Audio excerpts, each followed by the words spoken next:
Okay, hello everyone and welcome back to Common English Mistakes. Don't just learn, improve. So today we're going to look at ing, ed adjective pairs, and this is something you've probably already studied before. However, by looking at the common errors students make, and there is one which people make the whole time for some reason, you're going to be able to avoid these more easily. Also, we're going to look at one common pronunciation issue, and finally, where there's a slight difference in meaning or a slight difference in context when we use the ing or the ed adjective. So anyway, the mistake is up here. I felt really boring on the 7-hour bus journey. So just pause the video, try to correct the sentence. And well done here if you said we need the feeling, and the ed adjective is always going to be the feeling or emotion. So I felt really bored on the 7-hour bus journey. And then the ing adjectives are going to be the things which cause the feelings. So, for example, the bus journey was really boring. I felt bored. So that's the general rule. The ing adjectives cause the feeling ed adjectives. And just be aware of that specific mistake because that's the one students make the entire time for some reason. However, this isn't to say you can't describe people as boring. For example, my maths teacher at school was really boring because again, he made us feel bored. ing adjective caused the ed adjective. So often you can say these in either way. I had a very tiring week. I was very tired last week. Means the same thing. And generally students use these pretty accurately and I don't hear many mistakes. However, there is a big pronunciation issue here.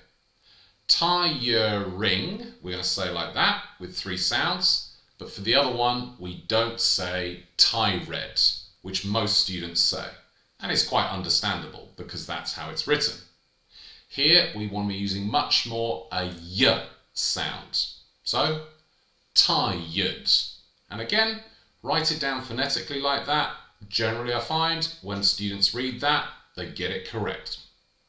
Sometimes there is a slight difference in meaning or the context in which you might use these. For example, the film was really exciting, a lot of action. But you wouldn't say, I was excited by the film, because you would look like this in the cinema, be a bit strange. And this is especially true for the pair relaxed, relaxing. So, I felt very relaxed lying on the beach.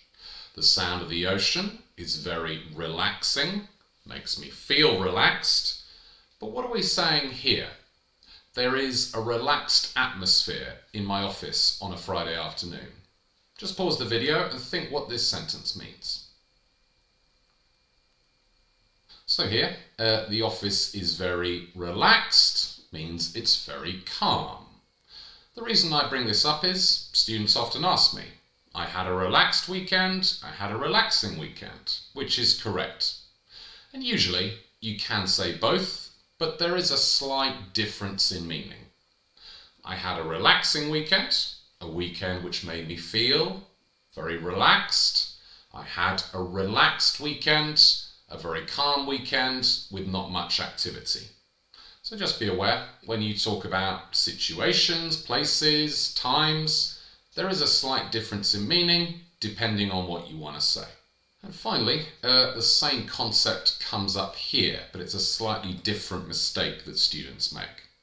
So, I was very stressed last week was very stressing. Just pause the video and try to correct the sentence. So the concept is the same here, the pair is just slightly different. Last week was very stressful, not stressing, and it made me feel very stressed. And there's another pair like this, which is delightful, delighted, although there is a slight difference in meaning. So, our holiday was delightful, meaning very enjoyable, You could also maybe say, that village is delightful, very attractive, beautiful. Then I was delighted with my exam result. I was very pleased. So that's the explanation over. Main things to remember, the core concepts, the ing adjectives cause the feeling, ed adjectives, and especially watch out for that bored, boring pair, because for some reason this is the one where students make most mistakes. Watch out for the pronunciation of tired, which we need to say with a y sound, not how it's written. Be aware that sometimes the adjectives don't mean exactly the same thing, and especially when you're talking about relaxed, relaxing, to talk about situations, places or times. And just remember, the same concept applies with stressed, stressful, although it's a slightly different adjective. If you remember all that, you're going to make far fewer mistakes with this and sound a lot more natural. So when you're ready, let's practice and improve. Just pause the video and put the correct adjective into these sentences using these root words at the top. And well done if you said, my dog gets excited in the park. The beach south of my city has a very relaxed vibe. It's very calm. Relaxing would also work here, but it's better to say relaxed as it's calm. The view of Lisbon, south of the river, is absolutely amazing. And then I usually feel absolutely exhausted on a Friday evening, very tired. I find yoga very relaxing because it makes me feel relaxed. Driving during rush hour is very stressful, makes you feel stressed. And finally, I usually feel a bit tired at about 3 p.m. Just make sure, again, watch the pronunciation. Say it like it's written there. Tired. So now just write, say, or discuss the same sentences for you. And finally, today's question, what area of your country is absolutely stunning? Stunning meaning very, very beautiful. So write your answers in the comments, guys. I'm always interested to hear about your countries. So that's basically it for today. If you remember the main points from the lesson, you're going to be much more accurate with this language. I'm probably going to do a follow-up lesson looking at some more advanced ed-ing pairs because there are some nice ones. So look out for that one next week. As ever, if you haven't done so already, do make sure to subscribe to the channel, and I'll see you in the next video in the next couple of days. Until then, see ya!